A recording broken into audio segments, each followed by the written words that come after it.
So we've had some challenges on this project, and one of them was actually just getting the engine placed, and then it was notching the oil pan for the steering linkage, and then said notch inhibited the factory location for the dipstick. So we came up with lots of different ideas. One of them was weld a bung on the side of the pan, stick a sight glass in it. Didn't want to do that. So anyways, after staring at it and pondering and thinking and staring some more and stuff, just kind of went after it.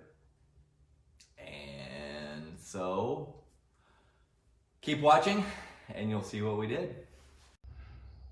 All right, well, we've been having trouble trying to figure out how to do a dipstick. I think we showed before in the last video, the factory dipstick comes out right here, which means it goes straight down right here. So that's not gonna work because there's a notch in the pan for the steering linkage.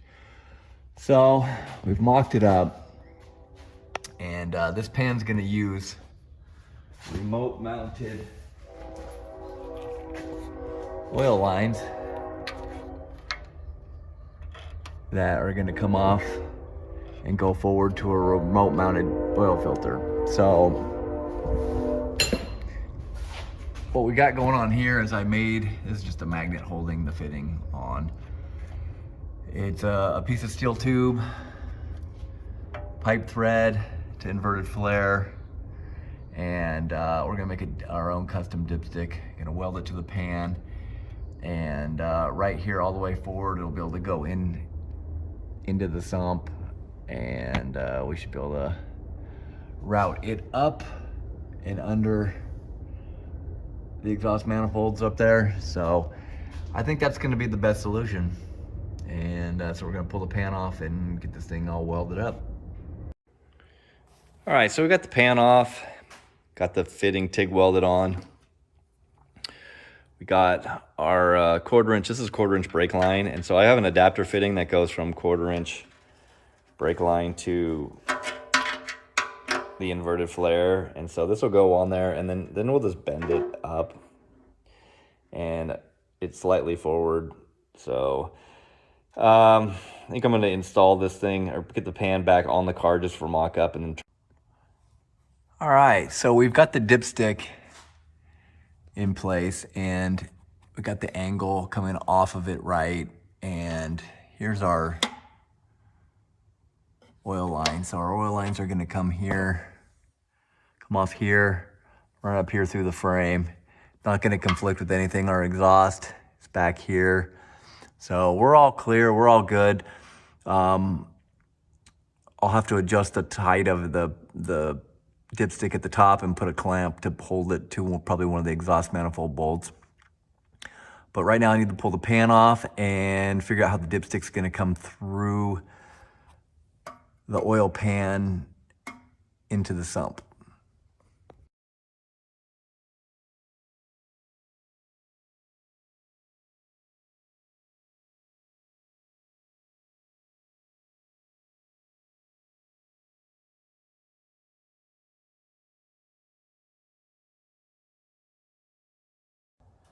All right, so we got the pan back on, steering linkage in, and the dipstick attached. So I think we're all good. Go check it out from the top. All right, it's late. I'm tired. This has been a long day. This whole process took, I don't know, 10 hours probably. Anyways, so went after it, and I think we found success.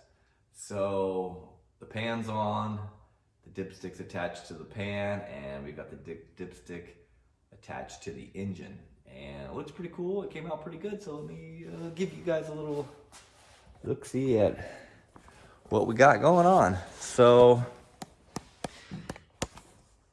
here we go. Got a dipstick right here. It's attached to the block, it's spaced out.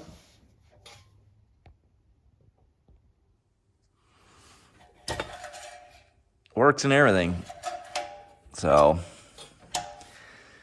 Well, one pain in the ass down. So, anyways, thought we had the pan all done. Actually put it on the car.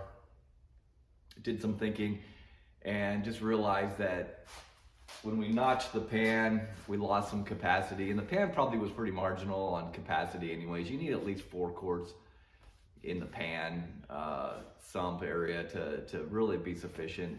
So really just pulled the pan back off and had to make some modifications to it.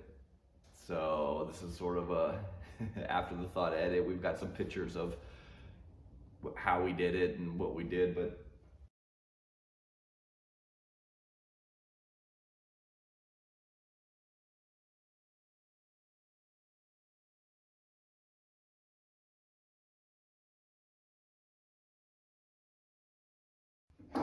end result came out. This thing's like a road race pan now. This thing's super cool.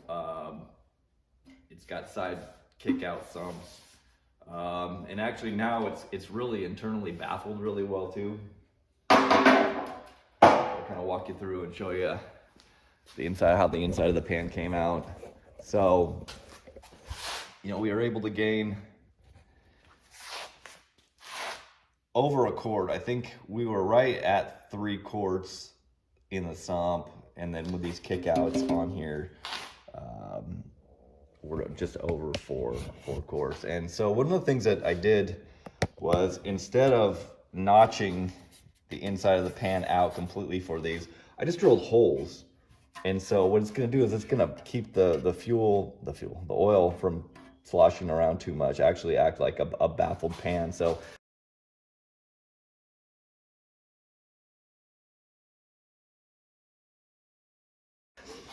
it's got baffles and things and stuff, so the oil control ought to be pretty good. And as you can see, this is a crazy looking pan. So drain plug is now on this side with our remote oil. Here's our dipstick that we added. So anyways, so this thing will totally work great now. Get it repowder coated and get it installed on the car. So anyways, keep watching. We keep knocking these problems out and these obstacles, not really problems, but